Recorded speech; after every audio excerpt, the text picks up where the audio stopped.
So the short story I wrote, I called My Dear Kate. And basically, in this version of, or reimagining of The Taming of the Shrew, Katerina is the one who is the doting daughter and the perfect example of what a girl should be to her father. And Bianca's the bitch. So, my dear Kate, Katerina sat happily in the garden of her father's palazzo, taking a bite from a peach she held in one hand and a book in the other. A peaceful smile formed on her lips, seeing her loving father come into view. He made his way over to her, kissing her on the top of the head once he reached his dutiful daughter. "What are you reading, my dear?" he asked in a cheerful tone.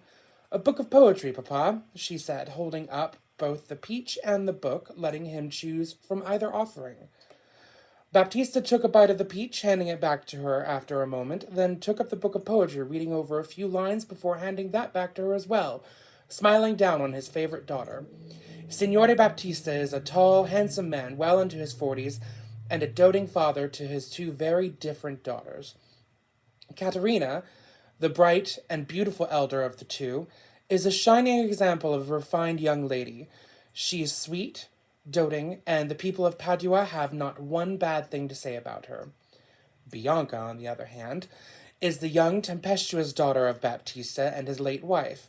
She is relentlessly pursued by suitors, none of whom she wishes to marry. She is the most beautiful of Signora Baptista's daughters, but has the worst temper imaginable. "Your younger sister has denied yet another suitor. I swear they come for her like flies to honey," he said to Caterina, the two of them sharing a laugh.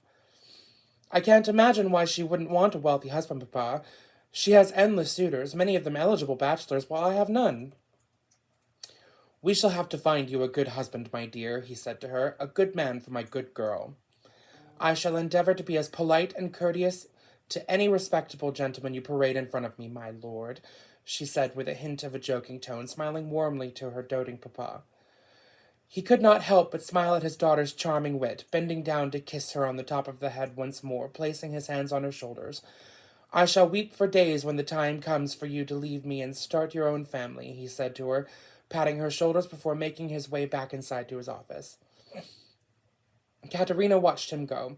Once he was inside, she smiled to herself, wondering what it would be like to watch her own children play in her own garden, a fire roaring in the hearth of her own home with her husband. It was then that Katerina went back to reading her poetry. Meanwhile, in town, Bianca and her maid marched through the town square, a throng of suitors trailing behind her. She stared straight ahead, intent on getting home as quickly as possible from what was supposed to be a quick trip to the market piazza. She pushed her way past those who did not immediately move out of her way. As she marched along the streets, one suitor offered her a bouquet of flowers, which she promptly swiped from his hands and lobbed onto the cobblestone as quickly as she had grabbed them. "Fuck off," she said to another man who dared try to speak to her, not even bothering to stop her march home. Once she reached the front door of the family palazzo, she banged on the door to be let in. It was then that she was swarmed by her suitors, all trying their greatest to get their gifts to her. She screamed, almost roared at them as the doors were opened for her.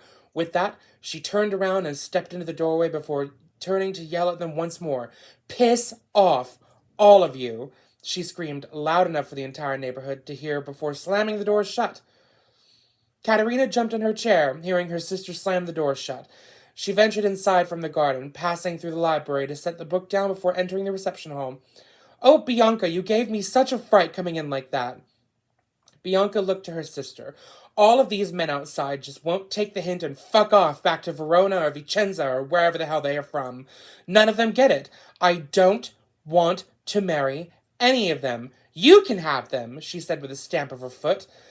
With that, she ran up to her room, slamming the door once she was within. Suddenly, a knock at the doors, which Caterina went to answer.